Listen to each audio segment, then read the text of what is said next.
Hi everyone, it's me, Tommy, speech language pathologist and owner of Duncan Lake Speech Therapy, coming at you live from my casa with a friend.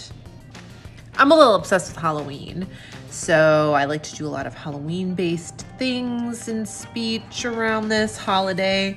So I thought I would take an opportunity today to talk to you a little bit about an activity that I posted in the stories a week or so ago about a fall sensory box. For those of you who don't know what a sensory box is, it basically is a tub or some sort of a vessel that you fill up with things that address any of the five senses, and they're primarily used with kiddos, but adults can use them too. So think of like a Zen garden. That is an adult version of a sensory box. But what I'm going to talk to you about today is more geared towards kids, or it could be for adults too. I mean, no judgment. You can do whatever you want to do, right? So this sensory box is definitely Halloween themed. It has a lot of different ingredients that I will go over with you today. But basically it's just in this kind of tote thing and just filled up with stuff. So let's go into how I made this. So let's see, what are the ingredients? Let's start over here. The base of the sensory box is black beans. You can get these literally at any grocery store. You can get them in a bag.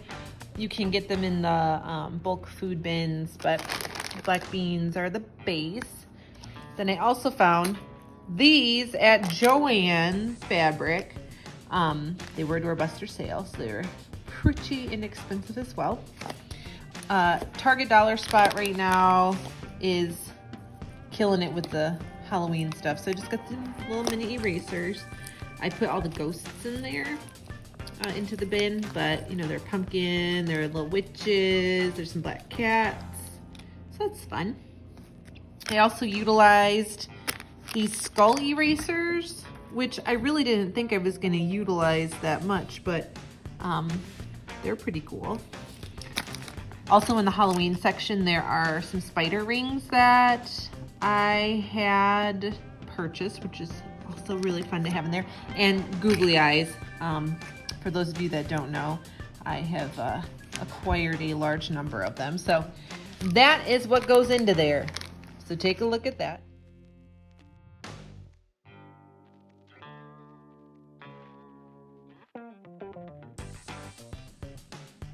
If you also want to include some olfactory components to this, something for a little sniffer, you could throw in a couple of drops of like an essential oil. I've got some cinnamon oil, or what's this, ginger. This is Matt's personal favorite. Matt is my husband. He likes the cardamom for some fall scents, or you can just leave that out completely. Totally up to you, but if you'd like to do that, that's a fun little thing to add. There are a ton of different things that you can do once you have this all together to help develop language or to make things language enriching. The big thing I like to do, especially for the little ones, is model good sentence structure. So what are the things we see? Well, I see a spider. I see a purple spider. I see a scary purple spider. Do you see how I added one on to each sentence? Working on sentence expansion. The other thing you can talk about is colors. So I see something orange. Well, pumpkin's orange. What else is orange? And you can talk about all the different things out in the world that are orange. You can also work on following directions. So let's pick up a blue spider and then pick up a purple spider. There you go. There are also about 85,000 different sensory motor activities that you could participate in with this. I found these pincher things at Dollar Tree a while ago. You can have your kiddos, you know, picking things up out of the box and placing them elsewhere. The OT that I work with, Brooke, who's frequently on this page, talks to me a lot about having kids cross the midline. So maybe picking stuff out of the box and placing it into a cup that in theory would be right here. But crossing over the midline would help with motor skill development.